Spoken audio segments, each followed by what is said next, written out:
Cross voting ಆಯ್ತು ವಿಧಾನ ಪರಿಷತ್ತಲ್ಲಿ. ನಮ್ಮ ಮೇಲೆ ಅಭಿಮಾನದಿಂದ ಹಾಕಿದ್ರು ಅಂತ ಮುಖ್ಯಮಂತ್ರಿಗಳು ಹೇಳ್ತಾರೆ. ಭ್ರಷ್ಟಾಚಾರದ ಮುಖಾಂತರನೇ ಅವರು ವೋಟ್ಗಳನ್ನು ಖರೀದಿ ಮಾಡಿದ್ರು. ನೀವು ಬಿಜೆಪಿ ನನ್ನ ಹೃದಯ ಬಿಟ್ಟು ಬಂದಿದ್ದೀನಿ ಅಂತ ಹೇಳಿದ್ರಿ. ಹೃದಯನೇ ಒಂದ್ ದೇಹಕ್ಕೆ ತುಂಬಾ ಮುಖ್ಯ. ಎಷ್ಟು ದಿನ ಅದು ನಿಮ್ನ ಕೂಡಾಕ್ತು ಒಂದ್ ಕಡೆಗೆ? ನಾನೇನಾದ್ರು ಕೂಡ ಅಡ್ಜಸ್ಟ್ಮೆಂಟ್ ಪಾಲಿಟಿಕ್ಸ್ ಹೋಗ್ಬಿಟ್ಟಿದ್ದಿದ್ರೆ ನಾನು ಮುಖ್ಯಮಂತ್ರಿ ಆಗ್ತಿದ್ದೆ. ಇವತ್ತಿನ ತನಕ ಪೂರ್ಣ ಬಹುಮತದಿಂದ ಭಾರತೀಯ ಜನತಾ ಪಾರ್ಟಿ ನಾವು ಅಧಿಕಾರ ಹಿಡಿಯಕ್ಕಾಗಿಲ್ಲ. ಹಾಗಾಗಿ ನಾವು ದಾರಿ ತಪ್ಪೋದ್ವಿ. ಈಶ್ವರಪ್ಪ ಅವರ ವಿಷನ್ ಏನು? ಕುಟುಂಬ ರಾಜಕಾರಣ ವಿಚಾರದಲ್ಲಿ ಏನ್ ಸ್ಪಷ್ಟನೆ ಬೇಕಾಗಿದೆ ಅವ್ರಿಗೆ ಮುಂದಕ್ಕೆ? ಒಂದು ಕುಟುಂಬದ ಕೈಯಲ್ಲಿ ಪಕ್ಷ ಇರಬಾರ್ದು, ಒಂದು ಕುಟುಂಬಕ್ಕೆ ಒಂದೇ ಸೀಟ್ ಆಗಬೇಕು. ಯಡಿಯೂರಪ್ಪನವ್ರ ಹತ್ರ ಭೇಟಿ ಮಾಡಿದಾಗ ಯಡಿಯೂರಪ್ಪನವರು ಹೇಳಿದ್ರು, ನಿನ್ನ ಮಗನಿಗೆ ಖಂಡಿತ ಟಿಕೆಟು ಕೊಡಿಸ್ತೇನೆ, ನಾನೇ ಓಡಾಡಿ ಗೆಲ್ಲಿಸ್ತೀನಿ ಅಂತ. ಮೋಸ ಆಯ್ತು. 17 ಜನ ಕಾಂಗ್ರೆಸ್ನಲ್ಲಿ ಹೇಳ್ಕೊಂಬರೋದು, ಹೆಂಗೆ ಹೇಳ್ಕೊಂಬಂದ್ರು, ಏನು ಎನ್ಕತೆ ರಾಜ್ಯ ಜನ ನೋಡಿದ್ದಾರೆ. ನೇರ ಮಾತನಾಡುವಂತಹ ಈಶ್ವರಪ್ಪನವರು ಹೊರಗಡೆ ಅಲ್ಲ ಮನೆ ಒಳಗಡೆ ಇರಬೇಕು ಅನ್ನುವಂಥದ್ದು ಅಪೇಕ್ಷೆ ಜನರದು. ಯಾವಾಗ ಬರ್ತೀರಾ ಸರ್? ದಡ್ ಅಂತ ನಾನು ಅವಸರ ಮಾಡಲ್ಲ. ಅವರ ಖಾತೆ ಅಲ್ಲದಿದ್ದರೂ ಸಹ, ಅವರ ವ್ಯಾಪ್ತಿ ಅಲ್ಲದಿದ್ದರೂ ಸಹ ನೇರವಾಗಿ RSS ಮುಖ್ಯಸ್ಥರಿಗೆ ಪತ್ರ ಬರೆಯುವಂತಹ ಪ್ರಕ್ರಿಯೆ ನಡೆದಿದೆ. ನೋಂದಣಿ ಆಗಬೇಕು ಅಂತ ಹೇಳಿ ಆ ಅಯೋಗ್ಯ ಈ ಒಂದು RSS ಬಗ್ಗೆ ಟೀಕೆ ಮಾಡಿದ್ದಕ್ಕೋಸ್ಕರ ನಮ್ಮ ದೇಶದಲ್ಲಿ ಪ್ರಜಾಪ್ರಭುತ್ವ ಇದೆ ಅಂತ ತೋರಿಸೋದಕ್ಕೆ ಕೋರ್ಟಿಂದ ನೋಟಿಸ್ ಬಂದಿದೆ. ಆದಾಯ ತೆರಿಗೆಯನ್ನ ಪಾವತಿ ಮಾಡದಂತಹ, ಆದಾಯ ತೆರಿಗೆಗೆ ಲೆಕ್ಕ ನೀಡದಂತಹ ಒಂದು ಸಂಸ್ಥೆಯ ಮುಖ್ಯಸ್ಥನಿಗೆ Z+ ಸೆಕ್ಯೂರಿಟಿಯ ಅವಶ್ಯಕತೆ ಏನಿದೆ? ಇವ್ರು ಯಾರು ಬಚ್ಚ? ಲೆಕ್ಕಕ್ಕೆ ಇಲ್ಲ. ಪ್ರಿಯಾಂಕಾ ಖರ್ಗೆ ಇದರಲ್ಲಿ ಖಂಡಿತ ಸಾಕಷ್ಟು ನೋವು ಸಂಕಷ್ಟ ಅನುಭವಿಸ್ತಾರೆ. ಹುಚ್ಚ, ಚಿಲ್ರೆ ನಾಯಕ, ಇವನ್ ಬಗ್ಗೆ ಮಾತಾಡೋ ಅವಶ್ಯಕತೆ ಇಲ್ಲ. ಇವ್ರ ಅಪ್ಪನ ಮನೆದ ಇದೆಲ್ಲ ನಿಮ್ ಬಿಜೆಪಿಲಿ ಅಧಿಕಾರ ಇರೋರೇ ಮಾತಾಡ್ಲಿಲ್ಲ ಸರ್. ಹೊಂದಾಣಿಕೆ ಮಾಡ್ಕೊಂತ ರಾಜಕಾರಣಿಗಳು ನನ್ನ ಜೊತೆ ಅವಶ್ಯಕತೆ ಇಲ್ಲ. ನನ್ನ ಹಿಂದೆ ಹಿಂದುತ್ವ ಇದೆ. IPSಗೆ ರಾಜೀನಾಮೆ ಕೊಟ್ಟು ಅಣ್ಣಾಮಲೆಯೂ ಸಹ ಬಂದಿದ್ರು. ಬಸವರಾಜ್ ಪಾಟೀಲ್ ಯತ್ನಾಳ್ ಅವರು ಹೋಗಿ ನಾನು ಬಿಜೆಪಿ ಅಭ್ಯರ್ಥಿ ಪರ ಓಟ್ ಹಾಕ್ತೀನಿ ಅಂತ ಹೇಳಿದ್ರು. ಸಿದ್ಧಾಂತಕ್ಕೆ ಅಂಟ್ಕೊಂಡವರು ಬಿಜೆಪಿ ಹೊರಗಡೆ ಇದ್ದೀರಿ. ನಾನು ಹೇಳ್ತೀನಿ.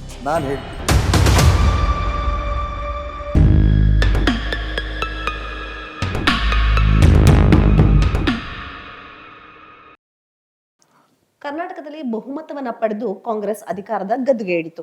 ಆ ಬೆನ್ನಲ್ಲೇ ವಿರೋಧ ಪಕ್ಷ ಸಂಪೂರ್ಣವಾಗಿ ವಿರೋಧ ಪಕ್ಷದ ಕೆಲಸ ಮಾಡ್ತಿಲ್ಲ ಅನ್ನುವಂತಹ ಟೀಕೆ, ಅಸಮಾಧಾನ ಹೊರಬಿದ್ದಿದೆ. ಅದಕ್ಕೆ 10 ಹಲವು ಕಾರಣಗಳಿವೆ.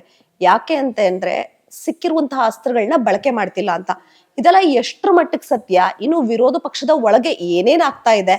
ಇನ್ನು ಪಕ್ಷವನ್ನ ಬಿಟ್ಟು ಹೊರಗಿರೋರು, ಈಗಲೂ ಪಕ್ಷ ನಿಷ್ಠೆಯನ್ನ ತೋರಿಸ್ತಿರೋರು ಏನ್ ಹೇಳ್ತಾರೆ ಅಂತ ಖುದ್ದು ನಮ್ ಜೊತೆ ಇದ್ರ ಬಗ್ಗೆ ಮಾತನಾಡೋದಕ್ಕೆ ಮಾಜಿ ಉಪಮುಖ್ಯಮಂತ್ರಿಗಳಾದಂತಹ KS ಈಶ್ವರಪ್ಪ ಸರ್ ಇದ್ದಾರೆ. ಸರ್ ನಮಸ್ತೆ. ನಮಸ್ಕಾರ ಸರ್, ಮನೆಯಲ್ಲಿದ್ದು ಮನೆಗೆ ದ್ರೋಹ ಮಾಡೋರ್ ಸಂಖ್ಯೆ ತುಂಬಾ ಜಾಸ್ತಿ ಆಗಿದೆ. ಅದಕ್ಕೆ ತಾಜಾ ಉದಾಹರಣೆ ಇದೆ. ಮನೆಯಿಂದ ಹೊರಗೋಗಿ ಸಾಕಷ್ಟು ಬೇಸರ ಇದ್ರೂನುವೆ ಮನೆ ಬಗ್ಗೆ ಒಳ್ಳೇದನ್ನ ಬಯಸೋರ ಹತ್ರ ಇವತ್ತು ನಾವು ಪ್ರಶ್ನೆ ಮಾಡ್ತಿದೀವಿ. ಕ್ರಾಸ್ ವೋಟಿಂಗ್ ಆಯ್ತು ವಿಧಾನ ಪರಿಷತ್ತಲ್ಲಿ. ನಮ್ಮ ಮೇಲೆ ಅಭಿಮಾನದಿಂದ ಹಾಕಿದ್ರು ಅಂತ ಮುಖ್ಯಮಂತ್ರಿಗಳು ಹೇಳ್ತಾರೆ. ಹೌದಾ ಸರ್? ನೀವು ಹೊರಗಡೆ ಇರೋರು, ಈ ಹಿಂದೆ ಆಪರೇಷನ್ ಆದಾಗ ನೋಡಿರೋರು, 17 ಜನ ಕರ್ಕೊಂಡ್ ಬಂದಾಗ ಈ ಬೆಳವಣಿಗೆ ನಿಮ್ಗೆ ಏನ್ ಅನಿಸ್ತದೆ? DK ಶಿವಕುಮಾರ್ ಅವರು ಮುಖ್ಯಮಂತ್ರಿಗಳಾದ ನಂತರ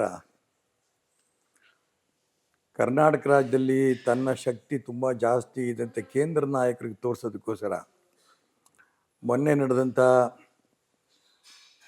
ವಿಧಾನ ಪರಿಷತ್ತಿನ ಚುನಾವಣೆ ಸಂದರ್ಭದಲ್ಲಿ ಅಡ್ಡ ಮತದಾನದಲ್ಲಿ ಯಶಸ್ವಿ ಆದರು. ಅವ್ರು ಹೇಳ್ತಾರೆ ನಮ್ಮ ಮೇಲೆ ವಿಶ್ವಾಸದಿಂದ ಓಟ್ ಹಾಕ್ಯಾರೆ BJPಯವರು, JDSನವರು ಅಂತ. ತುಂಬ ಸ್ಪಷ್ಟ. ಭ್ರಷ್ಟಾಚಾರದ ಮುಖಾಂತರನೇ ಅವರು ವೋಟ್ಗಳನ್ನು ಖರೀದಿ ಮಾಡಿರೋದು. ಇದು ತನಿಖೆಯಲ್ಲಿ ಎಲ್ಲ ಹೊರಗೆ ಬರುತ್ತೆ. ಇದು ಕರ್ನಾಟಕ ರಾಜ್ಯದಲ್ಲಿ ಈ ರೀತಿ ವ್ಯವಸ್ಥೆ ಹೊಸತೇನಲ್ಲ. ಕಾಂಗ್ರೆಸ್ ಪಕ್ಷ, ಅದರಲ್ಲಿರೋಂಥ ಅನೇಕ MLAಗಳು ಭಾರತೀಯ ಜನತಾ ಪಾರ್ಟಿಗೆ ಪೂರ್ಣ ಬಹುಮತ ಇಲ್ಲದೆ ಇರೋಂಥ ಸಂದರ್ಭದಲ್ಲಿ ಕಾಂಗ್ರೆಸ್ ಪಕ್ಷದಲ್ಲಿದ್ದರಂಥ 17 ಜನ BJP ಬೆಂಬಲ ಕೊಟ್ಟರು. ಯಾರು ಪುಕ್ಸಟ್ಟೆ ಕೊಡಲಿಲ್ಲ, ಅಥವಾ ಯಾರು BJP ಬರೋಂಥ ಸಂದರ್ಭದಲ್ಲಿ ಪಕ್ಷವನ್ನು ಕಟ್ಟಬೇಕು ಅಂತ ಬಂದವರಲ್ಲ. ಒಂದು ಅಧಿಕಾರದ ದಾಹ, ಎರಡನೇದು ದುಡ್ಡಿನ ದಾಹ. ಅದರಿಂದ ಬಂದರು, BJP ಸರ್ಕಾರ ಬಂತು. ಸರಿ, ಈ ವ್ಯವಸ್ಥೆನ DK ಶಿವಕುಮಾರ್ ಮುಂದುವರಿಸಿದ್ದಾರೆ. BJPಲಿರೋಂಥ JDSನಲ್ಲಿರೋಂಥ ಕೆಲವು ವ್ಯಕ್ತಿಗಳಿಗೆ ಖರೀದಿ ಮಾಡಿ ಇನ್ನೇನು ಆಸೆಗಳು ತೋರಿಸಿ ಒಟ್ಟಾರೆ ಈ ಚುನಾವಣೆಯಲ್ಲಿ ಗೆದ್ದಿದ್ದಾರೆ. ಈ ಗೆಲುವು ಶಾಶ್ವತನ? ಬಿಜೆಪಿಗೆ ಈ ಹಿಂದೆ ಜನ ಈ ಭ್ರಷ್ಟ ದಾರಿಯಲ್ಲೇ ಬಂದಿದ್ದಕ್ಕೆ ಪಾಠ ಕಲಿಸಿದ್ರು. ಕಾಂಗ್ರೆಸ್ಗೆ ಮುಂದಿನ ಭವಿಷ್ಯ, ಯಾಕಂದ್ರೆ ಅದರಿಂದ ಪಾಠ ಕಲ್ತವ್ರು, ಆ ಸಂದರ್ಭದಲ್ಲಿ ಚುನಾವಣೆ ಎದುರಿಸಿದವ್ರು ನೀವು. ಕಾಂಗ್ರೆಸ್ಗೆ ಏನ್ ಎಚ್ಚರಿಕೆ ಗಂಟೆ ಇದು? ಭಾರತೀಯ ಜನತಾ ಪಾರ್ಟಿ ಈ ದಿಕ್ಕಿನಲ್ಲಿ ಕಾಂಗ್ರೆಸ್ಸಿನ 17 ಜನ ಕರ್ಕೊಂಡು ಬಂದು ಸರ್ಕಾರ ಮಾಡಿದ ನಂತರ ಜನ ಇದನ್ನು ಒಪ್ಪಿಲ್ಲ ಅನ್ನೋದು ತೀರ್ಮಾನ ಚುನಾವಣಾ ಫಲಿತಾಂಶದಲ್ಲಿ ಬಂತು. ಭಾರತೀಯ ಜನತಾ ಪಾರ್ಟಿ ಸರ್ಕಾರ ಬಿದ್ದೋಯ್ತು ಮತ್ತು ಪೂರ್ಣ ಬಹುಮತ ಸಿಗಲಿಲ್ಲ. ಅಷ್ಟೇ ಅಲ್ಲ, ನಾವು 69 ಸೀಟಿಗೆ ಬಂದು ಇಳಿದ್ವಿ. ಇದೇ ವ್ಯವಸ್ಥೆ ಬರುವಂಥ ಚುನಾವಣೆಯಲ್ಲಿ ಕಾಂಗ್ರೆಸ್ಸಿಗಾಗತ್ತೆ. ಇದು ಡಿ ಕೆ ಶಿವಕುಮಾರ್ ಗೊತ್ತಿರಬೇಕು. ಆದರೆ ಅವ್ರಿಗೇನು, ನಾನು ಶಕ್ತಿಶಾಲಿ ಇದ್ದೀನಿ, ನಾನು BJP, ಕಾಂಗ್ರೆಸ್, JDS ಎಲ್ಲರನ್ನೂ ಖರೀದಿ ಮಾಡಿ ನನ್ನ ಜೊತೆ ಇಟ್ಕೊಂಡು ಎಂಥ ಪರಿಸ್ಥಿತಿ ಬಂದರೂ ಕೂಡ ನಾನು ಇದನ್ನೆಲ್ಲರೂ ನಿಭಾಯಿಸಬಲ್ಲೆ ಅಂತ ತೋರಿಸೋದಕ್ಕೋಸ್ಕರ ಒಂದು ಪ್ರಯತ್ನ ಮಾಡಿ ತಾತ್ಕಾಲಿಕ ಯಶಸ್ಸು ಅವ್ರು ಪಡೆದಿದ್ದಾರೆ. ಇದು ಪರ್ಮನೆಂಟ್ ಯಶಸ್ಸಲ್ಲ. ಬರುವಂಥ ಚುನಾವಣೆಯಲ್ಲಿ ಇದಕ್ಕೆ ಬುದ್ಧಿ ರಾಜ್ಯದ ಜನ ಕಲಿಸ್ತಾರೆ. ಸರ್, ಬಿಜೆಪಿ ರಾಷ್ಟ್ರೀಯ ಪಕ್ಷ 16 ವರ್ಷಗಳು ದೇಶವನ್ನ ಆಳದವ್ರನ್ನ ನೀವು ಮನೇಲಿಟ್ಟವರು. ರಾಜ್ಯದಲ್ಲಿ ಒಬ್ರು ಡಿ ಕೆ ಶಿವಕುಮಾರ್, ಒಬ್ರು ಸಿದ್ದರಾಮಯ್ಯ ಬಹುಪಕ್ಷ ಅಂದ್ರೆ ಬಹುಮತ ಪಡೆದಿದ ತಕ್ಷಣ ಹೆದರ್ಕೊಂಡ್ಬಿಟ್ರ, ಅಡ್ಜಸ್ಟ್ಮೆಂಟ್ ಇಳಿದು ಬಿಟ್ರ ಅನ್ನೋ ಪ್ರಶ್ನೆನ ಜನ ಕೇಳ್ತಿದ್ದಾರೆ. ಭಾರತೀಯ ಜನತಾ ಪಾರ್ಟಿ 69 ಸೀಟ್ ಬಂದಾಗಲೇ ನಮ್ಮ ಪಕ್ಷದ ರಾಜ್ಯದ ನಾಯಕರಿರ್ಬೋದು, ರಾಷ್ಟ್ರೀಯ ನಾಯಕರಿರ್ಬೋದು ಆ ಕಡೆ ಗಮನ ಕೊಡಬೇಕಾಗಿತ್ತು. ಈ ಸ್ಥಿತಿ ಬರೋಕ್ಕೆ ಕಾರಣ ಏನು? ಯಾಕೆ ಅವ್ರು ಗಮನ ಕೊಟ್ಟಿಲ್ಲ ನನಗಂತೂ ಗೊತ್ತಿಲ್ಲ. ಆದರೆ BJPಯಲ್ಲಿರೋಂಥ ಗೊಂದಲಗಳು, ಒಂದು ಕುಟುಂಬದ ಕೈಯಲ್ಲಿ ಪಾರ್ಟಿ ಇರೋದು, ಎಲ್ಲರೂ ಕೂಡ ಸಾಮೂಹಿಕ ನೇತೃತ್ವದ ವಿಫಲತೆ, ಎಲ್ಲದಕ್ಕಿಂತಲೂ ಬಹುಮುಖ್ಯ, ನಾವು 2 ಸೀಟಿಂದ 4 ಸೀಟ್ ಆದ್ವಿ. ನಾನು, ಅನಂತಕುಮಾರು, ಯಡಿಯೂರಪ್ಪನವರು ಎಲ್ಲರೂ ಒಟ್ಟಿಗೆ ಕೂತ್ಕೊಂಡು ಸಾಮೂಹಿಕ ನೇತೃತ್ವದಲ್ಲಿ ಚರ್ಚೆ ಮಾಡಿ ಏನೇನು ಮಾಡಬೇಕು, ಯಾವ ವಿಚಾರ ತಗೊಂಡು ಹೋರಾಟ ಮಾಡಬೇಕು ಅಂತ 2 ಅಂಶಗಳು ನಾವು ಗಮನಿಸ್ತಾ ಇದ್ದಿದ್ದು. ಒಂದು, ಹಿಂದುತ್ವಕ್ಕೆ ತೊಂದರೆ ಆದಂಥ ಸಂದರ್ಭದಲ್ಲಿ ಬಿಡಲಿಲ್ಲ. ಕರ್ನಾಟಕ ರಾಜ್ಯದಲ್ಲಿ ನಾವೇ 4 ಜನ ಇದ್ದೀವಿ MLAಗಳು, ನಮ್ಮ ಚಿಂತೆ ಇಲ್ಲ. ರಾಜ್ಯ ಜನ ನಮ್ಮ ಜೊತೆಗಿದ್ದಾರೆ, ಲಕ್ಷಾಂತರ ಕಾರ್ಯಕರ್ತರು ನಮ್ಮ ಜೊತೆಗಿದ್ದಾರೆ. ಸಂಘಟನೆ ಮುಖಾಂತರ ಹೋರಾಟ ಮಾಡಿದ್ವಿ, ಹಿಂದುತ್ವದ ಪರ ಹೋರಾಟ ಮಾಡಿದ್ವಿ. ಅದು ಕಾಶ್ಮೀರದ ಲಾಲ್ ಚೌಕದ ವಿಚಾರ ಇರ್ಬೋದು, ಅಯೋಧ್ಯೆ ರಾಮ ಮಂದಿರದ ಬಗ್ಗೆ ಇರ್ಬೋದು, ಗೋಹತ್ಯೆ ನಿಷೇಧ ಬಗ್ಗೆ ಇರ್ಬೋದು, ಆರ್ಟಿಕಲ್ 370 ಬಗ್ಗೆ ಇರ್ಬೋದು. ಇವೆಲ್ಲವನ್ನೂ ಕೂಡ ರಾಷ್ಟ್ರೀಯ ವಿಚಾರಗಳು ತಗೊಂಡು, ಹಿಂದುತ್ವ ವಿಚಾರ ತಗೊಂಡು ಹೋರಾಟ ಮಾಡಿ ಯಶಸ್ವಿ ಆದ್ವಿ ಒಂದು ಕಡೆ. ಮತ್ತೊಂದು ಕಡೆ ಕರ್ನಾಟಕ ರಾಜ್ಯದಲ್ಲಿ ಅಂತ ರೈತರನ್ನು ತೊಂದರೆ ಆದಾಗ ನಾವು ಯಾವುದೇ ಕಾರಣಕ್ಕೂ ಬಿಟ್ಟುಕೊಡಲಿಲ್ಲ. ಹಾಗಾಗಿ 4 ಇದ್ದಂಥ MLAಗಳು 40 ಆದ್ವಿ, 44 ಆಗಿದ್ವಿ. ಇದೇ ರೀತಿ 108 ತನಕ ಬಂದ್ವಿ. ನಮ್ಮವ್ರು ಅನೇಕ ಮುಖ್ಯಮಂತ್ರಿಗಳು ಆಗೋದ್ರು. ಯಡಿಯೂರಪ್ಪನವ್ರು 4 ಸರಿ ಮುಖ್ಯಮಂತ್ರಿ ಆದರು, ಬೊಮ್ಮಾಯಿ ಬಂದರು, ಜಗದೀಶ್ ಶೆಟ್ಟರ್ ಬಂದರು, ಸದಾನಂದ ಗೌಡರು ಮುಖ್ಯಮಂತ್ರಿ ಆದರು. ಯಾರೇ ಮುಖ್ಯಮಂತ್ರಿ ಆದರೂ ಕೂಡ ಇವತ್ತಿನ ತನಕ ಪೂರ್ಣ ಬಹುಮತದಿಂದ ಭಾರತೀಯ ಜನತಾ ಪಾರ್ಟಿ ನಾವು ಅಧಿಕಾರ ಹಿಡಿಯೋಕ್ಕಾಗಿಲ್ಲ. ಹಾಗಾಗಿ ನಾವು ದಾರಿ ತಪ್ಪೋದ್ವಿ. 17 ಜನ ಕಾಂಗ್ರೆಸ್ನಲ್ಲಿ ಹೇಳ್ಕೊಂಬರೋದು, ಹೆಂಗೆ ಹೇಳ್ಕೊಂಬಂದರು, ಏನು ಕತೆ ರಾಜ್ಯ ಜನ ನೋಡಿದ್ದಾರೆ. ಜನ ಮೆಚ್ತಾರ ಇದನ್ನು. 108ರಿಂದ ಅದೇ ರೀತಿ ಹಿಂದುತ್ವ ಪರ ಹೋರಾಟ, ಅದೇ ರೀತಿ ರೈತರ ಪರ ಹೋರಾಟ ಮಾಡಿದರೆ ಪೂರ್ಣ ಬಹುಮತ ನಮಗೆ ಬಂದ್ಬಿಡ್ತಿತ್ತು. ನಾವು ಆಸೆಯಿಂದ, ಅಧಿಕಾರದ ದಾಹದಿಂದ ನಾವು ಕಾಂಗ್ರೆಸ್ನವ್ರು ಕೊಂಡ್ಕೊಂಡ್ವಿ MLAಗಳನ್ನು. ಹಾಗಾಗಿ ನಾವು ಕೂಡ ನೆಲಕ್ಕೆ ಹಚ್ಚೋಗಿದ್ದೀವಿ. ಇನ್ನೂ ಈ ಭಾರತೀಯ ಜನತಾ ಪಾರ್ಟಿಗೆ ಖಂಡಿತ ಭವಿಷ್ಯ ಇದೆ. ಇದು ಮೊನ್ನೆ ಯಾವುದೋ 4 ಜನ ಸೇರಿ ಕಟ್ಟಿದ ಪಾರ್ಟಿ ಅಲ್ಲ. ಇದು ಡಾಕ್ಟರ್ ಶ್ಯಾಮಪ್ರಸಾದ್ ಮುಖರ್ಜಿ ಅವರು ಬಲಿದಾನ ಮಾಡ್ರಿ ಈ ಪಾರ್ಟಿಗೋಸ್ಕರ, ಈ ಸಿದ್ಧಾಂತಕ್ಕೋಸ್ಕರ. ಪಂಡಿತ್ ದೀನ್ ದಯಾಳ್ ಉಪಾಧ್ಯಾಯರು ಅವರು ಕೂಡ ಬಲಿದಾನ ಆಯಿತು. ಹಾಗಾಗಿ ಅಂಥವರೆಲ್ಲ ತಪಸ್ಸು ಮಾಡಿ ಕಟ್ಟಿದಂಥ ಪಾರ್ಟಿ ಇದು. ಇವತ್ತು ಆ ತಪಸ್ಸಿಗೆ ಖಂಡಿತ ಇವತ್ತಿಲ್ಲ ನಾಳೆ ಬೆಲೆ ಬಂದೇ ಬರುತ್ತೆ. ಇದು ತಾತ್ಕಾಲಿಕವಾಗಿ ಕೆಲವರು ತಮ್ಮ ಹಿಡಿತದಲ್ಲಿ ಪಕ್ಷ ಇದೆ, ನಾವು ಹೇಳ್ದಂಗೆ ಕೇಂದ್ರದ ನಾಯಕರು ಕೇಳ್ತಾರೆ, ಈ ಒಂದು ಭಾವನೆಯಲ್ಲಿರೋದ್ರಿಂದ ನಿಜಕ್ಕೂ ಇವತ್ತು ಸ್ವಲ್ಪ ಹಿನ್ನಡೆ ಆಗಿದೆ. ಇವತ್ತಿಲ್ಲ ನಾಳೆ ಈ ಪಕ್ಷಕ್ಕೆ ಭವಿಷ್ಯ ಇದೆ. ಈ ಸಿದ್ಧಾಂತದ ಮೇಲೇ ಈ ಪಾರ್ಟಿ ಅಧಿಕಾರಕ್ಕೆ ಬರುತ್ತೆ ಅನ್ನೋ ನಂಬಿಕೆ ನನಗಿದೆ. ಸರ್, ಬಿಜೆಪಿ ಅಂದಿದ ತಕ್ಷಣ ನಿಮ್ಗೊಂದು ಮಾತೃತ್ವ ಭಾವ ಉಂಟಾಗುತ್ತೆ. ನೀವು ಬೇರೆ ಯಾರಾದ್ರು ವಿರೋಧಿಗಳು ಬಂದ್ರೆ ನಿಮ್ ಮಾತಿನಲ್ಲೇ ಬಾಣ ಹೊಡಿತೀರಿ. ಸಿಕ್ಕಾಪಟ್ಟೆ ಅದನ್ನ ವಿರೋಧ ಯಾವ ಮಟ್ಟಕ್ಕೆ ಮಾಡ್ತೀರಿ ಅಂದ್ರೆ ಮಾತಿನಲ್ಲೇ ಅವ್ರನ್ನ ಮಣಿಸ್ಬೇಕು ಅನ್ನೋ ತರ ಓಡ್ತೀರಿ. ಬಿಜೆಪಿ RSS ಅಂದ್ರೆ ನೀವು ಬಾಲ್ಯದ ಜೀವನಕ್ಕೆ ಅಂದ್ರೆ ಎಷ್ಟು ಸೌಮ್ಯ ಆಗ್ತಿರೋ, ಭಾವನಾತ್ಮಕ ಜೀವಿ ಆಗ್ತೀರಿ. ಕೆಲವೊಂದ್ ಕಡೆ ನೀವೆಲ್ಲೋ ಕಣ್ಣೀರ್ ಹಾಕ್ಬಿಟ್ರೇನೋ ಬಿಜೆಪಿಗೋಸ್ಕರ ಅಂತ ಇದೆ. ಅಂಥ ಬಿಜೆಪಿ ಆ ನಿಮ್ಮ ಮಾತುಗಳಿಂದಾಗಿ ಕೆಲವೊಂದು ವಿರೋಧಗಳನ್ನ ತಡ್ಕೊಳಕ್ ಆಗ್ದಿರ ನಿಮಗ್ ಪಕ್ಷಕ್ ಬೇಡ ಅಂದಾಗ ಅದ್ರಿಂದ ಹೊರಗಡೆ ಬರಕ್ಕೆ ಒಂದ್ ಮನೆ ಖಾಲಿ ಮಾಡಕ್ಕೇನೆ ತುಂಬಾ ಕಷ್ಟ ಆಗುತ್ತೆ. ನೀವು ಬಿಜೆಪಿ ನನ್ ಹೃದಯ ಬಿಟ್ಟು ಬಂದಿದ್ದೀನಿ ಅಂತ ಹೇಳಿದ್ರಿ. ಹೃದಯನೇ ಒಂದ್ ದೇಹಕ್ಕೆ ತುಂಬಾ ಮುಖ್ಯ. ಎಷ್ಟು ದಿನ ಅದು ನಿಮ್ನ ಕೂಡಾಕ್ತು ಒಂದ್ ಕಡೆಗೆ ಬೇಡ ಅಂದಾಗ?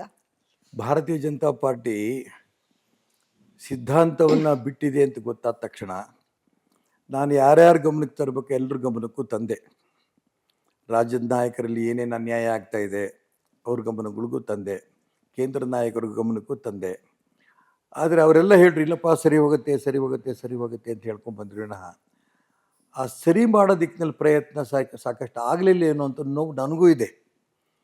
ನನ್ನಂತೆ ಇಡೀ ಕರ್ನಾಟಕ ರಾಜ್ಯದ ಪ್ರತಿ ಜಿಲ್ಲೆನಲ್ಲೂ ಕೂಡ ಈ ಸಂಘಟನೆ ಬೆಳಿಬೇಕು, ಈ ಸಿದ್ಧಾಂತಕ್ಕೆ ಮಹತ್ವ ಸಿಗಬೇಕು, ಈ ಭಾವನೆ ಇಟ್ಕೊಂಡು ಪ್ರತಿ ಜಿಲ್ಲೆನಲ್ಲೂ ಕೂಡ ಪ್ರಮುಖ ನಾಯಕರು ಅನೇಕ ವರ್ಷಗಳಿಂದ ಹೋರಾಟ ಮಾಡ್ಕೊಂಡು ಬಂದಿದ್ದರು.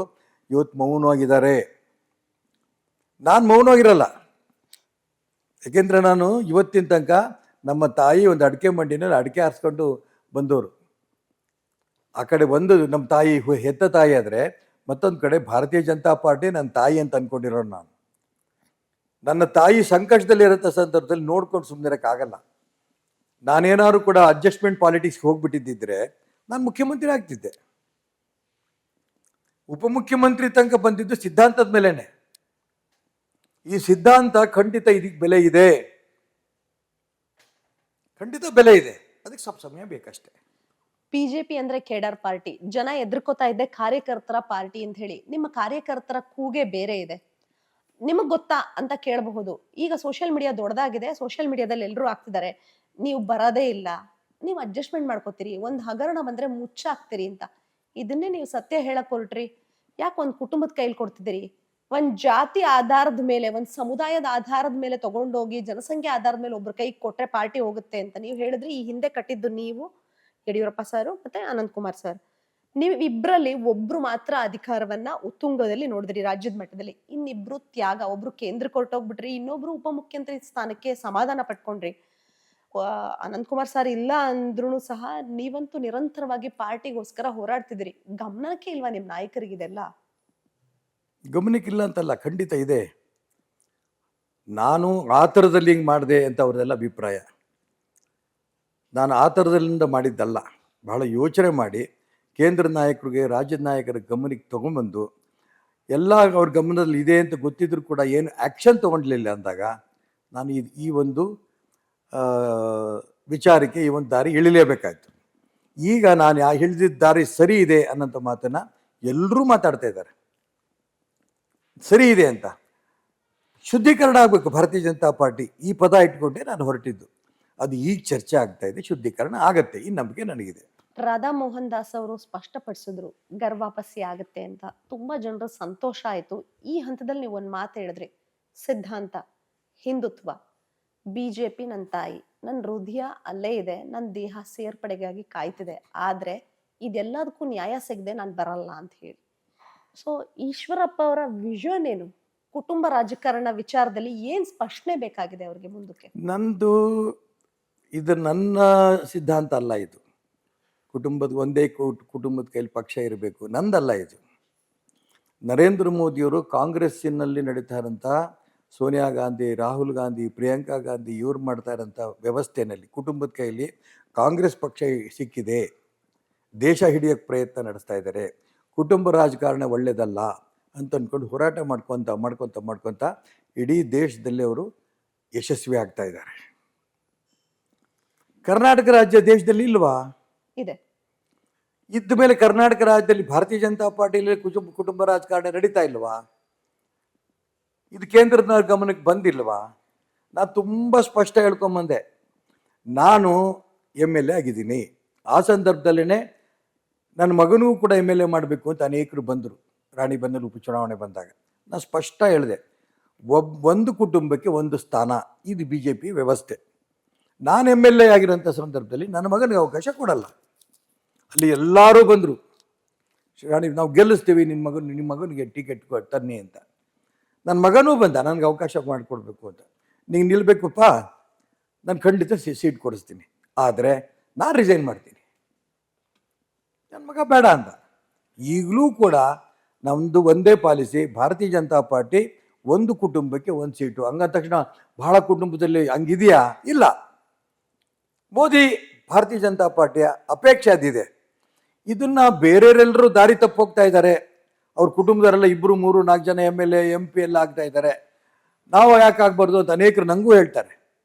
ಆದರೆ ನಾವು 4 ಜನಕ್ಕೆ ಹೇಳೋರು, ಬೇರೆ ಬೇರೆ ಕಾರ್ಯಕರ್ತರಿಗೆ ಹೇಳೋರು ನಾವು, ಒಂದು ಕುಟುಂಬಕ್ಕೆ ಒಂದು ಅಂತ. ಮೋದಿ ಅಪೇಕ್ಷೆ, ಭಾರತೀಯ ಜನತಾ ಪಾರ್ಟಿ ಅಪೇಕ್ಷೆ. ಈ ದಿಕ್ಕಿನಲ್ಲಿ ಬೇರೆ ಎಲ್ಲರೂ ದಾರಿ ತಪ್ತಾ ಇದ್ದಾರೆ, ನಾನೊಬ್ಬ ತಪ್ಪಿದ್ರೆ ಪರವಾಗಿಲ್ಲ, ಇದು ನನ್ನ ಉದ್ದೇಶ ಅಲ್ಲ. ಅದಕ್ಕೋಸ್ಕರ ನಾನು ಪಕ್ಷ ನನಗೆ ಚುನಾವಣೆ ನಿಲ್ಲಬೇಡ ಅಂತ ಸೂಚನೆ ಕೊಡ್ತು. ಅಸೆಂಬ್ಲಿ ಚುನಾವಣೆ ಒಂದೇ ನಿಮಿಷಕ್ಕೆ ಒಪ್ಕೊಂಡೆ. ನೀವು ಯಾವ ರೀತಿ ಬೇಕು ಆ ರೀತಿ ಬರೆದು ಕಳಿಸ್ತೀನಿ ಅಂತಂದ್ರೆ ಬರೆದು ಕಳಿಸ್ದೆ.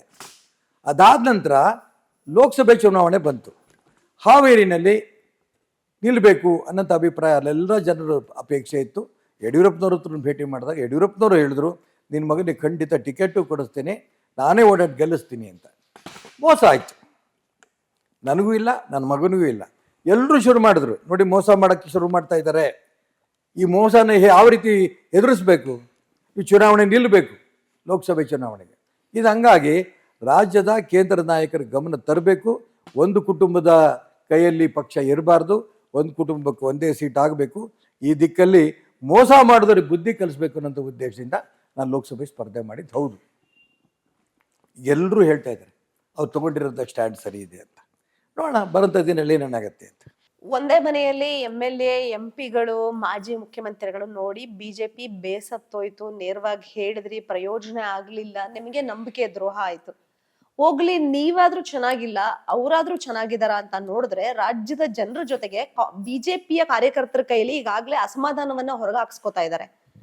ಒಂದು ಆಡಿಯೋ ಬ್ಲಾಸ್ಟ್ ಆಗಿದೆ. ಮಾಜಿ ಮುಖ್ಯಮಂತ್ರಿಗಳಾದಂತಹ ಸದಾನಂದ ಗೌಡರದು ಅಂತ ಹೇಳಲಾಗ್ತಿರುವಂತಹ ಆಡಿಯೋ ಬಂದಿದೆ. ಆ ಆಡಿಯೋದಲ್ಲಿ ಬಿಜೆಪಿ ರಾಜ್ಯಾಧ್ಯಕ್ಷರನ್ನ ಕಿತ್ತಿ ಹೊಗೆಯಬೇಕು ಶೀಘ್ರದಲ್ಲೇ ಅಂತ ಹೇಳಿ ಅವ್ರದ್ದಲ್ಲ ಅಂತ ಹೇಳ್ತಿದ್ದಾರೆ. ಬಟ್ ಅದ್ರಲ್ಲಿ ಇರುವಂತಹ ಕಂಟೆಂಟ್ ಏನಿದೆ ಅದು ತುಂಬಾ ಚರ್ಚೆ ಆಗ್ತಿದೆ ಸರ್. ಸದಾನಂದ ಗೌಡರು ಏನು ಹೇಳಿದ್ದಾರೆ, ಏನು ಹೇಳಿಲ್ಲ, ಇದು ಪ್ರಶ್ನೆ ಈಗಲ್ಲ. ಇದು ಓಪನ್ ಸೀಕ್ರೆಟ್.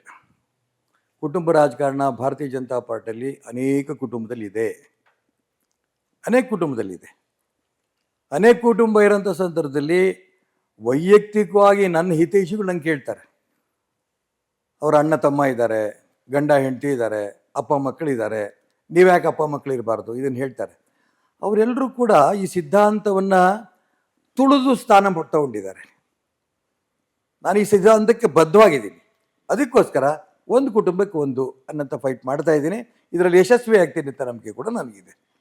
ಕಡೆ ಪ್ರಶ್ನೆ ಸರ್, ಇದೇ ಸಿದ್ಧಾಂತ ನಂಬಿ ಅಂದ್ರೆ ಮೋದಿಯವರು ಯಾರ ದೃಷ್ಟಿ ಹರಿಸಿರ್ತಾರೆ, ಅವ್ರ ದಾರಿಲಿ ಯಾರು ನಡೀತಾರೆ, ಅವ್ರ ಪಕ್ಷದಲ್ಲಿ ಮೋಸ ಆಗಲ್ಲ ಅಂತ ನಂಬಿಕೆ ಇಟ್ಕೊಂಡು IPSಗೆ ರಾಜೀನಾಮೆ ಕೊಟ್ಟು ಅಣ್ಣಾಮಲೆಯೂ ಸಹ ಬಂದಿದ್ರು. ನೀವು ಈವರೆಗೂ ಚಾಟ್ನಿ ಆಯ್ತು, ಟೀಕೆಗಳು ಬಂತು, ಮೋಸ ಆಯ್ತು, ಎಲ್ಲ ಆದ್ರೂ ನೀವು ಇವತ್ತಿಗೆ ನಂಬಿದಿರಿ. ಮೊನ್ನೆ ವಿಧಾನ ಪರಿಷತ್ ಚುನಾವಣೆ ಇದ್ದಾಗ ಬಸವರಾಜ್ ಪಾಟೀಲ್ ಯತ್ನಾಳ್ ಅವರು ಹೋಗಿ ನಾನು ಬಿಜೆಪಿ ಅಭ್ಯರ್ಥಿ ಪರ ಓಟ್ ಹಾಕ್ತೀನಿ ಅಂತ ಹೇಳಿದ್ರು. ಸಿದ್ಧಾಂತಕ್ಕೆ ಅಂಟ್ಕೊಂಡವರು ಬಿಜೆಪಿ ಹೊರಗಡೆ ಇದ್ದೀರಿ, ಏನ್ ಸಂದೇಶ ಹಾಗಾದ್ರೆ? ಹೇಳಿದ್ನಲ್ಲ, ಇದು ತಾತ್ಕಾಲಿಕವಾಗಿ ಆಗ್ತಿರೋಂಥ ವ್ಯವಸ್ಥೆಗಳು. ನಾನು ಕಟ್ಟಿದ ಪಾರ್ಟಿ ಅಲ್ಲ, ಯಾರೋ 4 ಜನ ಕಟ್ಟಿದ ಪಾರ್ಟಿ ಅಲ್ಲ. ನಾವೇನು ಬಲಿದಾನ ಮಾಡಿಲ್ಲ, ಪ್ರಾಣವನ್ನೇ ಕೊಟ್ಟು ಕೆಲಸ ಮಾಡಿರೋಂಥ ಉದಾಹರಣೆಗಳು ಕೊಟ್ಟೆ ನಾನು. ಡಾಕ್ಟರ್ ಶ್ಯಾಮ್ ಪ್ರಸಾದ್ ಮುಖರ್ಜಿ, ಪಂಡಿತ್ ದೀನ್ ದಯಾಳ್ ಉಪಾಧ್ಯಾಯರು, ಈ ರೀತಿ ಸಾವಿರಾರು ಜನ ಈ ಒಂದು ಆರ್ಗನೈಸೇಷನ್ಗೋಸ್ಕರ ಪ್ರಾಣ ಕೊಟ್ಟಿದ್ದಾರೆ. ಇನ್ನೂ ಕೂಡ ಸಾವಿರಾರು ಜನ ಕೆಲಸ ಮಾಡ್ತಿದ್ದಾರೆ. ಒಂದು ಗ್ರಾಮ ಪಂಚಾಯತಿ ಸೀಟು ಅಪೇಕ್ಷೆ ಪಡದೆ ಕೆಲಸ ಮಾಡ್ತಿದ್ದಾರೆ. ಅವ್ರ ಉದ್ದೇಶ ಏನು? ಈ ದೇಶಕ್ಕೆ ಒಳ್ಳೇದಾಗಬೇಕು. ಈ ದೇಶಕ್ಕೆ ಒಳ್ಳೇದಾಗ್ರೆ ಇದೊಂದೇ ಪಕ್ಷದಿಂದ ಹಿಂದುತ್ವಕ್ಕೆ ಒಳ್ಳೇದಾಗಬೇಕು. ಇದೊಂದು ಪಾರ್ಟಿ ಬಿಟ್ಟರೆ ಬೇರೆ ಯಾವ ಪಾರ್ಟಿ ಕೂಡ ದೇಶ ಹಿಂದುತ್ವ ಬಗ್ಗೆ ಯೋಚನೆ ಮಾಡಲ್ಲ. ಹಾಗಾಗಿ ಈ ದಿಕ್ಕಿನಲ್ಲಿ ನಾವು ಪ್ರಯತ್ನ ಮಾಡ್ತಾ ಇದ್ದೀವಿ. ಅದೇ ವಿಶ್ವಾಸದಲ್ಲಿ ನಾನು ಹೇಳಿದೆ ಇದರಲ್ಲಿ ಯಶಸ್ವಿ ಆಗ್ತೀವಿ ಅಂತ. ಇವತ್ತಿಲ್ಲ ನಾಳೆ ಇದನ್ನು ರಾಜ್ಯದ ಜನ, ದೇಶದ ಜನ ನೋಡ್ತಾರೆ. ಇಡೀ ದೇಶದಲ್ಲಿ ಇದು ಅನುಕೂಲ ಆಗೋಗಿದೆ ಆಗಲೇ. ಪಶ್ಚಿಮ ಬಂಗಾಳದಲ್ಲಿ ಎಷ್ಟು ಜನ ಬಲಿದಾನ ಮಾಡಿಕೊಟ್ರು, ಎಷ್ಟು ಜನ ಸತ್ರು, ಆದರೆ ಫಲಿತಾಂಶ ಸಿಗ್ತಾ ಇದೆ. ಜನ ತಾತ್ಕಾಲಿಕವಾಗಿ ದಾರಿ ತಪ್ಪು ಹೋಗಿ ಅಧಿಕಾರಕ್ಕೆ ಬಂದಿದ್ದೂ ನೋಡಿದ್ದಾರೆ. ಕರ್ನಾಟಕ ರಾಜ್ಯ ಉದಾಹರಣೆ. ಬಲಿದಾನ ಮಾಡಿ, ಹೋರಾಟ ಮಾಡಿ, ಸಿದ್ಧಾಂತಕ್ಕೆ, ತತ್ವಕ್ಕೆ, ಸರ್ವಾಧಿಕಾರಿಗೆ ಹೋರಾಟ ಮಾಡಿಕೊಂಡು ಯಶಸ್ವಿಯಾಗಿದ್ದು ನೋಡಿದ್ದಾರೆ ಮೊನ್ನೆ ನಡೆದಂಥ ಪಶ್ಚಿಮ ಬಂಗಾಳ ಚುನಾವಣೆ. ಹಾಗಾಗಿ ಯಾವಾಗಲೂ ಕೂಡ ಸಿದ್ಧಾಂತಕ್ಕೆ ಯಶಸ್ಸು ಸಿಗತ್ತೆ. ಇವತ್ತಿಲ್ಲ ನಾಳೆ ಕರ್ನಾಟಕದಲ್ಲೂ ಇದು ಈ ರೀತಿ ಸಿದ್ಧಾಂತಕ್ಕೆ ಯಶಸ್ಸು ಸಿಗತ್ತೆ ಅನುಮಾನ ಬೇಡ. ನೇರ ಮಾತನಾಡುವಂತಹ ಈಶ್ವರಪ್ಪನವರು ಹೊರಗಡೆ ಅಲ್ಲ ಮನೆ ಒಳಗಡೆ ಇರಬೇಕು ಅನ್ನುವಂಥದ್ದು ಅಪೇಕ್ಷೆ ಜನರದು. ಯಾವಾಗ ಬರ್ತೀರಾ ಸರ್? ಜನರ ಅಪೇಕ್ಷೆ ಇದೆ, ಕಾರ್ಯಕರ್ತರ ಅಪೇಕ್ಷೆ ಇದೆ, ಆ ಪ್ರೋಸೆಸ್ ನಡೀತಾನೂ ಇದೆ. ನೋಡೋಣ. ದಡ್ಡ ಅಂತ ನಾನು ಅವಸರ ಮಾಡಲ್ಲ. ಯಾವ ಹಿರಿಯರ ಹತ್ರ ಮಾತಾಡಿದಾಗ ಈ ಎಲ್ಲ ಅಂಶಗಳು ಚರ್ಚೆ ಮಾಡ್ತೇನೆ. ಅದ್ರಲ್ಲಿ ನಂಗೆ ಸಮಾಧಾನ ಸಿಗತ್ತೆ ಅನ್ನಂತ ವಿಶ್ವಾಸ ಇದೆ. ಆ ದಿಕ್ಕಲ್ಲಿ ಆ ಸಂದರ್ಭ ಬರ್ತೇನೆ. ಬಿಜೆಪಿ ಹೊಸ ಗಾಳಿ ಬೀಸುತ್ತಾ? 100% ಬಿಜೆಪಿ ಬಿಟ್ಟರೆ ಈ ದೇಶಕ್ಕೆ ಬೇರೆ ಯಾವುದಕ್ಕೂ ಭವಿಷ್ಯವೇ ಇಲ್ಲ. ಹಿಂದುತ್ವನ ಉಳಿಸೋಕೆ ಬಿಜೆಪಿ ಬೇಕು ಅಂತ ಹೇಳಿದ್ರೆ ಹಿಂದುತ್ವವನ್ನ ಉಳಿಸ್ಕೊಂಡ್ ಬರ್ತಿರೋದ್ರಲ್ಲಿ RSS ಪಾತ್ರ ಬಹುದೊಡ್ಡದು ಅಂತ ಹೇಳಿ ಅದೇ ಸಮುದಾಯ, ಆದ್ರೆ ಒಂದ್ ದೊಡ್ಡ ಯಾರು ನಂಬಿದ್ದಾರೆ ಬಹುಸಂಖ್ಯಾತರು ಅವ್ರು ಹೇಳ್ತಿದ್ದಾರೆ. ಆದ್ರೆ RSS ಬಗ್ಗೆ ರಸ್ತೆಯಲ್ಲಿ ನಿಂತು ಮಾತನಾಡುವವರ ಸಂಖ್ಯೆಯೂ ಹೆಚ್ಚಾಗಿದೆ. ಅವರ ಖಾತೆ ಅಲ್ಲದಿದ್ದರೂ ಸಹ, ಅವರ ವ್ಯಾಪ್ತಿ ಅಲ್ಲದಿದ್ದರೂ ಸಹ ನೇರವಾಗಿ RSS ಮುಖ್ಯಸ್ಥರಿಗೆ ಪತ್ರ ಬರೆಯುವಂತಹ ಪ್ರಕ್ರಿಯೆ ನಡೆದಿದೆ, ನೋಂದಣಿ ಆಗಬೇಕು ಅಂತ ಹೇಳಿ. ನೋಂದಣಿ ಬಗ್ಗೆ ನಿಮ್ಮ ಅಭಿಪ್ರಾಯ? ಯಾಕೆ ಕೇಳ್ತಿದ್ದೀನಿ ಅಂದ್ರೆ, ನೀವು RSS ನಿಂದ ಬಿಜೆಪಿ ದಾರಿ ಹಿಡಿದದು. ನೋಂದಣಿ ಬಗ್ಗೆ ನಾನು ಹೇಳೋಂಥ ಅವಶ್ಯಕತೆ ಇಲ್ಲ. ಬಾಬಾ ಸಾಹೇಬ್ ಅಂಬೇಡ್ಕರ್ ಅವರೇನೆ ಸಂವಿಧಾನದಲ್ಲಿ ತುಂಬ ಸ್ಪಷ್ಟ ಮಾಡಿದ್ದಾರೆ, ಯಾವುದೇ ಸಂಸ್ಥೆ ನೋಂದಣಿ ಕಡ್ಡಾಯ ಅಲ್ಲ. ನಂಬರ್ 1. ನಂಬರ್ 2, ನೀವು ಹಿಂದೆ ಮುಂದೆ ಯೋಚನೆ ಮಾಡಿ ಹೇಳ್ತಾ ಇದ್ದೀರಿ. ಪ್ರಿಯಾಂಕಾ ಖರ್ಗೆ ಹೆಸರು ಹೇಳೋಕ್ಕೂ ನೀವು ಧೈರ್ಯ ಮಾಡ್ತಿಲ್ಲ. ನಾನು ಹೇಳ್ತೀನಿ, ಆ ಅಯೋಗ್ಯ ಈ ಒಂದು RSS ಬಗ್ಗೆ ಟೀಕೆ ಮಾಡಿದ್ದಕ್ಕೋಸ್ಕರ ನಮ್ಮ ದೇಶದಲ್ಲಿ ಪ್ರಜಾಪ್ರಭುತ್ವ ಇದೆ ಅಂತ ತೋರಿಸೋದಕ್ಕೆ ಕೋರ್ಟಿಂದ ನೋಟಿಸ್ ಬಂದಿದೆ. ಗೃಹ ಮಂತ್ರಿಗೆ ಲೆಕ್ಕ ಹಾಕಿ. ನಾನು ಅದಕ್ಕೋಸ್ಕರ ಹೇಳಿದೆ, ಪ್ರಜಾಪ್ರಭುತ್ವವನ್ನು, ಸಂವಿಧಾನವನ್ನು ಉಳಿಸಿ, ಹಿಂದುತ್ವವನ್ನು ಉಳಿಸ್ಕೊಂಡು ರೈತರನ್ನು ಉಳಿಸೋಂಥ ಹೋರಾಟ ಮಾಡೋಂಥ ಪಾರ್ಟಿ ಭಾರತೀಯ ಜನತಾ ಪಾರ್ಟಿ ಮಾತ್ರ. ಇದಕ್ಕೆ ಯಶಸ್ಸು ಸಿಕ್ಕೇ ಸಿಗತ್ತೆ. ಆರ್ಟಿಕಲ್ 19 ಸಬ್ ಕ್ಲಾಸ್ 1 ಕ್ಲಾಸ್ ಸಿ ಪ್ರಕಾರ ಯಾವುದೇ ಸಂಘ ಸಂಸ್ಥೆಗಳು ಸ್ಥಾಪನೆ ಆಗೋದು ಸ್ವತಂತ್ರ ಇದೆ. ಜೊತೆಗೆ ಅದನ್ನ ನೋಂದಣಿ ಮಾಡ್ಕೊಳ್ಳೋದು ಬಿಡೋದು 1908 ಆಕ್ಟ್ ಪ್ರಕಾರ ಅವಕಾಶ ಇದೆ. ಸರ್ಕಾರದಿಂದ ಏನಾದ್ರೂ ಸೌಲಭ್ಯ ಬೇಕಾದ್ರೆ ಮಾತ್ರ ನೋಂದಣಿ ಕಡ್ಡಾಯ ಅಂತ ಹೇಳಿದ್ದಾರೆ.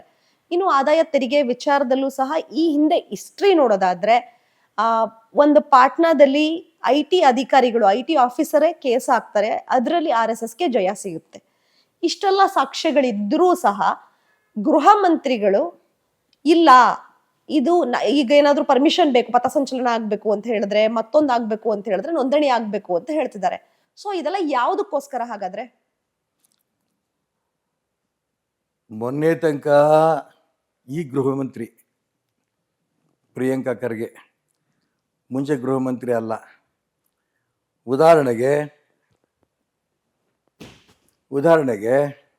ಅಜಯ್ ಸಿಂಗ್ MLA ಇದ್ದಾರೆ. ಯಾಕೆ ಮಂತ್ರಿ ಆಗಲಿಲ್ಲ?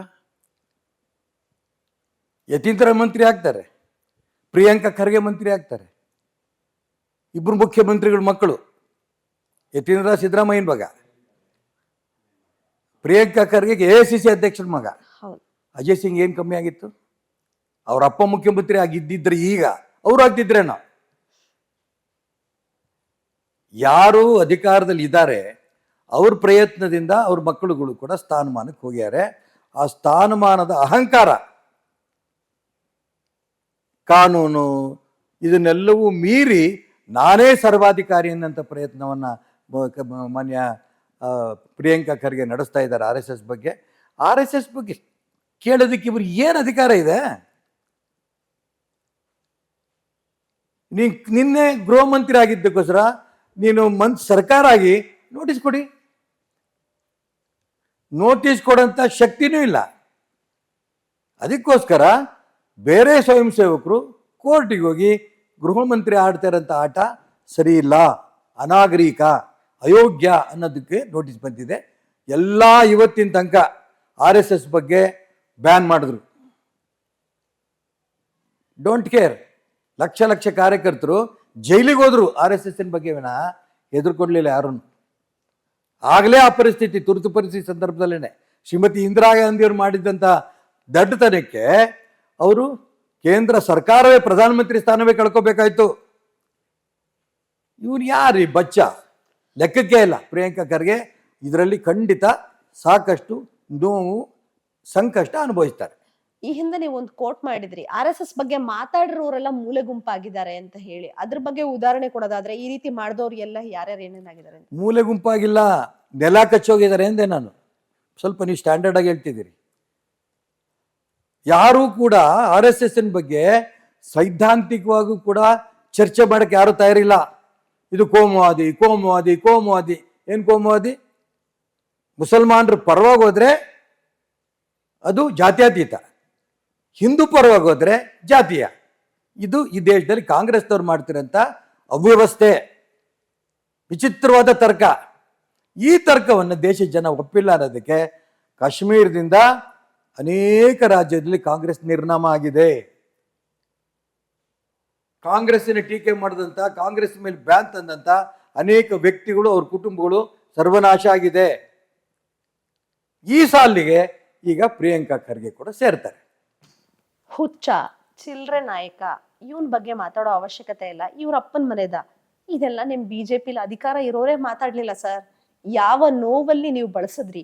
ಯಾಕೆ ಅಂದ್ರೆ ಒಂದು ಸ್ಪಷ್ಟ ಆಗ್ತದೆ. ಮೊನ್ನೆ ನಿಮ್ಮಂತೆಯೇ ಪಕ್ಷದಿಂದ ಹೊರಗಡೆ ಇರುವಂತಹ ಯತ್ನಾಳ್ ಸರ್ ಹೇಳ್ತಿದ್ರು, DK ಶಿವಕುಮಾರ್ ಅಧಿಕಾರದಲ್ಲಿದ್ದಾರೆ, ಅವ್ರ ಬಗ್ಗೆ ಮಾತಾಡೋದಕ್ಕೆ ಎಲ್ಲರೂ ಎದುರ್ಕೋತಿದ್ದಾರೆ ಅಂತ. ಗೃಹ ಮಂತ್ರಿಗಳು, ನೀವು ನೋಡಿದ್ರೆ ಈ ಎಲ್ಲಾ ಪದಗಳನ್ನ ಏಕವಚನದಲ್ಲಿ ಮಾಡಿ ಮುಗಿಸಿದ್ರಿ. ನಿಮ್ ಪರ ಇವತ್ ಯಾರು ಇಲ್ವೇ ಇಲ್ಲ ಹಿಂದೆ. ನನ್ನ ಹಿಂದೆ ಹಿಂದುತ್ವ ಇದೆ, ನನ್ನ ಹಿಂದೆ ಲಕ್ಷ ಲಕ್ಷ ಸ್ವಯಂ ಸೇವಕರಿದ್ದಾರೆ, ನನ್ನ ಹಿಂದೆ ಸಾಮಾನ್ಯ ಕಾರ್ಯಕರ್ತರು ಲಕ್ಷಗಟ್ಟಲೆ ಇದ್ದಾರೆ. ಹಾಗಾಗಿ ಯಾರು ಹೊಂದಾಣಿಕೆ ಮಾಡ್ಕೊಂತ ರಾಜಕಾರಣಿಗಳು ನನ್ನ ಜೊತೆಗೆ ಅವಶ್ಯಕತೆ ಇಲ್ಲ. ನನ್ನ ಜೊತೆ ಹೇಳಿದ್ನಲ್ಲ, ನನ್ನ ಜೊತೆ ಹಿಂದುತ್ವ ಇದೆ. ಆ ಹಿಂದುತ್ವದ ಮುಖಾಂತರ ಮಾಡ್ತೀನಿ. ನನ್ನ ಜೊತೆ ರಾಮ ಇದ್ದಾನೆ, ನನ್ನ ಜೊತೆ ಕೃಷ್ಣ ಇದ್ದಾನೆ, ನನ್ನ ಜೊತೆಗೆ ಸಂಪೂರ್ಣ ಹಿಂದುತ್ವ ಇದೆ. ಈ ಹಿಂದುತ್ವವೇ ಈ ದೇಶದ ಜೀವನಾಡಿ. ಇದು ಯಶಸ್ವಿ ಆಗುತ್ತೆ, ಇದ್ರೆ ಯಾವ ಅನುಮಾನನೂ ಇಲ್ಲ. ಆದಾಯ ತೆರಿಗೆಯನ್ನ ಪಾವತಿ ಮಾಡದಂತಹ, ಆದಾಯ ತೆರಿಗೆಗೆ ಲೆಕ್ಕ ನೀಡದಂತಹ ಒಂದು ಸಂಸ್ಥೆಯ ಮುಖ್ಯಸ್ಥನಿಗೆ Z+ ಸೆಕ್ಯೂರಿಟಿಯ ಅವಶ್ಯಕತೆ ಏನಿದೆ? ಇದು ಜನರ ದುಡ್ಡಿನಿಂದ ನೀಡ್ತಿರುವುದು ಅಂತ ಹೇಳಿ ಸ್ಪಷ್ಟಪಡಿಸ್ತಿದ್ದಾರೆ, ಪ್ರಶ್ನೆ ಕೇಳ್ತಿದ್ದಾರೆ. ನಾನು ಹೇಳ್ತೀನಲ್ಲ, ಇವತ್ತು ದೇಶದಲ್ಲಿ RSS ಇಲ್ದಿದ್ರೆ ಒಂದ್ಸರಿ ಊಹೆ ಮಾಡಿ ಏನಾಗ್ತಿತ್ತು. RSS ಇಲ್ಲ ಅಂದಿದ್ರೆ ಎಲ್ಲರೂ ಮಾರ್ಕೊಂಡ್ಬಿಡೋರು. ಕಾಂಗ್ರೆಸ್ನವರು, ಬೇರೆ ಬೇರೆ ಪಕ್ಷದವ್ರು ಎಲ್ಲರೂ ಕೂಡ ಆ ಮುಸಲ್ಮಾನರಿಗೆ ಹೋಗಿ ಪಾದಕ್ಕೆ ನೆಕ್ಕ ಕೂರ್ತಿದ್ರು. ಅವ್ರು ಬೂಟ್ ಕಾಲಿನಲ್ಲಿ ನೆಕ್ತಾ ಇದ್ರು. ಮೊಘಲರ ಕಾಲದಲ್ಲಿ ಆಗ್ತಿತ್ತಲ್ಲ, ನಮ್ಮನ್ನು ಹೇಗಾದರೂ ಮಾಡಿ ಉಳಿಸಿ, ನಮ್ಗೇನಾದ್ರು ಕೂಡ ಬಚಾವ್ ಮಾಡಿ, ನಮ್ಗೇನಾದ್ರು ಕೂಡ ಅಧಿಕಾರ ಕೊಡಿ ಅಂತೇಳಿ ಬೂಟ್ ಕಾಲು ನೆಕ್ತಿದ್ರಲ್ಲ. ಆ ದಿಕ್ಕಿನಲ್ಲಿ ಈ ದೇಶವೇ ಆ ಮುಸಲ್ಮಾನರ ಪಾದಕ್ಕೆ ಹೋಗಿ ನೆಕ್ತಾ ಕೂತ್ಕೋತಿತ್ತು. ಇವತ್ತು ಸ್ವಾಭಿಮಾನದಿಂದ ಹಿಂದುತ್ವವಾದಿಗಳು ಇವತ್ತು ದೇಶ ಆಳ್ತಾ ಇದ್ದಾರೆ. ಯಾರು ಆಳ್ತಾ ಇರೋದು? RSS ಇಂದ ಬಂದಿರೋರೆ. RSS ಬಂದಿರೋಂಥ ಸ್ವಾಭಿಮಾನಿ ಹಿಂದುತ್ವವಾದಿಗಳು. ಈ ದೇಶದ ಪ್ರಧಾನಮಂತ್ರಿ ಯಾರು? ಹೆಮ್ಮೆಯ RSS ಪ್ರಧಾನಮಂತ್ರಿ ವಿಶ್ವನಾಯಕ ನರೇಂದ್ರ ಮೋದಿ. ಅನೇಕ ರಾಜ್ಯದಲ್ಲಿ ಮುಖ್ಯಮಂತ್ರಿಗಳಾಗಿರೋರು ಯಾರು? ಭಾರತೀಯ ಜನತಾ ಪಾರ್ಟಿಯಲ್ಲಿ ಇರೋರು RSS ಇಂದ ಬಂದವರೇ. ಹಾಗಾಗಿ ಯಾವುದೇ ಕಾರಣಕ್ಕೂ ಕೂಡ RSS ಯಾರಿಗೂ ಬಗ್ಗಲ್ಲ, ಯಾರಿಗೂ ಜಗ್ಗಲ್ಲ, ತನ್ನ ಸಿದ್ಧಾಂತವನ್ನು ವಿಚಾರವನ್ನು ಬಿಡಲ್ಲ. ಆದರೆ Z+ ಯಾಕೆ ಕೊಟ್ರಿ ಅಂದ್ರಿ? ಇಡೀ ದೇಶದಲ್ಲಿ ಹಿಂದುತ್ವವನ್ನು ಜಾಗೃತಿ ಮಾಡಿ ದೇಶಭಕ್ತಿಯನ್ನು ನಿರ್ಮಾಣ ಮಾಡ್ತಾರಂತ ಆ RSS ನಾಯಕರು ಮೋಹನ್ಜಿ ಭಾಗವತ್. ಇವತ್ತು ಇಡೀ ವಿಶ್ವದಲ್ಲಿ ಅತಿ ಹೆಚ್ಚು ಸದಸ್ಯರನ್ನು ಹೊಂದಿರೋಂಥ ಸಂಘಟನೆ ಯಾವುದು ಅಂದರೆ RSS ಮೊದಲನೇ ಸ್ಥಾನದಲ್ಲಿದೆ. ಆ ನಾಯಕರನ್ನು ಸೆಕ್ಯೂರಿಟಿ ಕೊಡಬೇಕಾದ ಕರ್ತವ್ಯ ಸರ್ಕಾರದ್ದು. ಯಾವುದೋ ಒಬ್ಬ ವ್ಯಕ್ತಿ ಕೊಡ್ತಿರೋದಲ್ಲ, ಅದು ದೇಶವನ್ನು ಸಂರಕ್ಷಣೆ ಮಾಡಿ ದೇಶಭಕ್ತಿಯನ್ನು ನಿರ್ಮಾಣ ಮಾಡ್ತಾ ಇರೋಂಥ ದೊಡ್ಡ ಸಂಘಟನೆ ಏನಿದೆ, ಆ ಸಂಘಟನೆಯ ಮುಖ್ಯಸ್ಥರನ್ನು ಕೊಡ್ತಾರೆ ಅಂತ ದೇಶವನ್ನು ಉಳಿಸ್ತಾ ಇರೋಂಥ ಸಂಘಟನೆ ನಾಯಕ ಅಂತ ಕೊಟ್ಟಿರೋಣ. ಇಲ್ಲ ಅಂತಂದರೆ ಈ ಭಯೋತ್ಪಾದಕರು ಯಾವತ್ತೂ ಅವ್ರನ್ನ ತೆಗೆದುಬಿಡೋರು. ಇಂಥ RSS ನಾಯಕ ಇರಬಾರ್ದು ಅಂತೇಳಿ ಇವತ್ತಿಗೂ ಮೋದಿ ಒಂದು ಪ್ರಾಣಕ್ಕೆ ಅಪಾಯ ಇದೆ, ಇವತ್ತಿಗೂ ಮೋಹನ್ಜಿ ಭಾಗವತ್ ಪ್ರಾಣಕ್ಕೆ ಅಪಾಯ ಇದೆ. ಆದರೆ ಅವ್ರು ಯಾರೂ ಕೂಡ ಪ್ರಾಣದ ಅಪಾಯಕ್ಕೆ ಹೆದರುತ್ತಿಲ್ಲ. ಆದರೆ ಸರ್ಕಾರದ ಕರ್ತವ್ಯ ಇದೆ, ಮೋಹನ್ಜಿ ಭಾಗವತ್ ಅಂತ ಸಂಘಟನೆಯ ನಾಯಕನಿಗೆ ಸೆಕ್ಯೂರಿಟಿ ಕೊಡಬೇಕು. ಇದರ ಅರ್ಥ ದೇಶದಕ್ಕೆ ಒಂದು ಸೆಕ್ಯೂರಿಟಿ ಕೊಟ್ಟಂಗೆ ಲೆಕ್ಕದಲ್ಲಿ ಅವರಿಗೆ ಸೆಕ್ಯೂರಿಟಿ ಕೊಟ್ಟಿದ್ದಾರೆ. ಕೃಷ್ಣ ವಿಚಾರವಾಗಿ ಈ NCERT ಪಠ್ಯ ಪುಸ್ತಕದಲ್ಲಿ ಕೃಷ್ಣ ಹೆಸರಿಟ್ರು ಅಂತ ಹೇಳಿ ವಿವಾದವನ್ನ ತೆಗೆದಿದ್ದಾರೆ.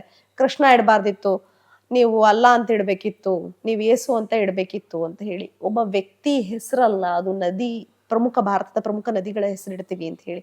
ಯಾವಾಗ್ಲೂ ರಾಮಕೃಷ್ಣ ಅಂದ್ರೆ ಯಾಕೆ ಈ ವಿರೋಧ ಎದ್ದೊಳುತ್ತೆ? ಇಷ್ಟು ತನಕ ಚರ್ಚೆ ಮಾಡೋದಲ್ಲ. ರಾಮನ ವಿರೋಧ ಮಾಡಿದ್ರೆ ಮುಸಲ್ಮಾನ ಓಟ್ ಬರುತ್ತೆ, ಕೃಷ್ಣನ ಹೆಸರು ಹೇಳಿದ್ರೆ ಮುಸಲ್ಮಾನ ಓಟ್ ಬರುತ್ತೆ. ಆ ಮುಸಲ್ಮಾನರೇ ಬದಲಾವಣೆ ಆಗಿದ್ದಾರೆ. ಗೋವನ್ನ ರಾಷ್ಟ್ರೀಯ ಪಕ್ಷ ಅಂತ ಇದನ್ನು ಪ್ರಾಣಿ ಅಂತ ತೀರ್ಮಾನ ಮಾಡಿ ಅಂತ ಮುಸಲ್ಮಾನರು ಹೇಳ್ತಿದ್ದಾರೆ. ಈ ಕಾಂಗ್ರೆಸ್ನವರು ಅದಕ್ಕೆ ತಯಾರಿಲ್ಲ. ಯಾಕೆ ಮುಸಲ್ಮಾನರು ತೀರ್ಮಾನ ಮಾಡ್ತಾ ಇದ್ದಾರೆ? ಹಿಂದುತ್ವ ಈ ದೇಶದಲ್ಲಿ ಯಶಸ್ವಿ ಆಗುತ್ತೆ. ಹಿಂದುತ್ವ ನಮ್ಗೆ ಅಪ್ಪನೋ ಅಜ್ಜನೋ ಕಾಲದಿಂದ ಕೂಡ ನಾವು ಹಿಂದೂಗಳೇ ಆಗಿದ್ದವರು. ಹಾಗಾಗಿ ಹಿಂದುತ್ವಕ್ಕೆ ನಾವು ಹೊಂದ್ಕೋಬೇಕು ಅನ್ನೋಂಥ ಭಾವನೆ ಇವತ್ತು ಲಕ್ಷ ಲಕ್ಷ ಮುಸಲ್ಮಾನರಿಗೆ ಬರ್ತಾ ಇದೆ. ಆದರೂ ಕೂಡ ನೀವು ಅದಕ್ಕೆ ಹೋಗಬೇಡಿ ಅಂತ ಕಾಂಗ್ರೆಸ್ನವರು ತಮ್ಮ ಅಧಿಕಾರದ ದಾಹಕ್ಕೆ ಈ ಮೇನ್ ಸ್ಟ್ರೀಮಿಗೆ ಬರ್ತಾ ಇರೋಂಥ ಮುಸಲ್ಮಾನರು ಕೂಡ ಅಡ್ಡಗಟ್ತಾ ಇದ್ದಾರೆ. ಇವತ್ತಿಲ್ಲ ನಾಳೆ ಮುಸಲ್ಮಾನರು ಕೂಡ ಹೊಂದ್ಕೊಂಡು ನಮ್ಮ ಸಂಘಟನೆ ಜೊತೆ ಬರ್ತಾರೆ. ಯಾರು ಅಡ್ಡ ಬರ್ತಿದ್ದಾರೋ ಅವರೂ ಬರ್ತಾರೆ. ಇವತ್ತೇನು ಭಾರತೀಯ ಜನತಾ ಪಾರ್ಟಿ ಅನೇಕ ರಾಜ್ಯಗಳಲ್ಲಿ ಮುಖ್ಯಮಂತ್ರಿಗಳಾಗಿದ್ದಾರೆ, ಅಧಿಕಾರಕ್ಕೆ ಬಂದಿದ್ದೇವೆ. ನಾವು ಸ್ವಯಂ ಸೇವಕರೇ ಎಲ್ಲ ಕಡೆಯೂ ಇಲ್ಲ. ಪಶ್ಚಿಮ ಬಂಗಾಳದ ಮುಖ್ಯಮಂತ್ರಿ ಅವರೇನು RSS ಬಂದವರಲ್ಲ. ಈ ರೀತಿ ಅನೇಕ ಉದಾಹರಣೆಗಳು ಕೊಡ್ಬೋದು. ಆದರೆ ಈ ರಾಷ್ಟ್ರೀಯತೆ, ಹಿಂದುತ್ವ ಅವರೆಲ್ಲರ ಮೈಯಲ್ಲೂ ಕೂಡ ಕಣದಲ್ಲೂ ಇದೆ. ಹಾಗಾಗಿ ಈ ವಿಚಾರಕ್ಕೆ ಎಲ್ಲರೂ ಹೊಂದ್ಕೋತಾರೆ. ಈ ದೇಶದ ಹಿಂದುತ್ವ ಇದೆಲ್ಲ ಪ್ರಪಂಚಕ್ಕೆ ಮಾರ್ಗದರ್ಶನ ಕೊಡುವಂಥ ಹಿಂದುತ್ವ ಈ ದೇಶದ್ದಾಗತ್ತೆ. ಸರ್ವೇ ಜನ ಸುಖಿನೋ ಭವಂತು, ಇದು ಹಿಂದುತ್ವ ಹೇಳಿರೋದು. ಸರ್ವದೇವ ನಮಸ್ಕಾರ ಕೇಶವಂ ಪ್ರತಿ ಗಚ್ಚತಿ. ಯಾವ ದೇವರಿಗಾರು ಪೂಜೆ ಮಾಡು, ಒಂದೇ ದೇವರು ತಲುಪತ್ತೆ. ಇದು ನಮ್ಮ ಸಿದ್ಧಾಂತ, ಇದು ಹಿಂದುತ್ವ. ಇದು ಖಂಡಿತ ಈ ದೇಶ ಪ್ರಪಂಚಕ್ಕೆ ಮಾರ್ಗದರ್ಶನ ಮಾಡುತ್ತೆ. ಅದು ಯಾವುದ್ರ ಮುಖ ಅಂತಂದ್ರೆ ನಮ್ಮ ಪರಿವಾರದ ಮುಖಾಂತರ, ಹಿಂದುತ್ವದ ಮುಖಾಂತರ. ಬಿಜೆಪಿಯಲ್ಲಿ ಬದಲಾವಣೆಯ ಗಾಳಿ ಖಂಡಿತವಾಗಿಯೂ ಬೀಸುತ್ತೆ. ಸಿದ್ಧಾಂತಕ್ಕೆ ಯಾರು ಅಂಟ್ಕೊಂಡಿರ್ತಾರೋ ಅವರಿಗೆ ಯಶಸ್ಸು ಖಂಡಿತ ಸಿಗುತ್ತೆ. ಬದಲಾವಣೆಯೊಂದಿಗೆ ಸೈದ್ಧಾಂತಿಕವನ್ನ ಉಳಿಸಿಕೊಂಡವರು ಮುಂದಿನ ದಿನಗಳಲ್ಲಿ ಯಶಸ್ಸನ್ನ ಕಾಣ್ತಾರೆ ಅನ್ನುವಂತಹ ಮಾಹಿತಿ ನೀಡ್ತಾರೆ. ಸರ್ ನಮಸ್ತೆ. ನಮಸ್ಕಾರಮ್ಮ. Thank you sir.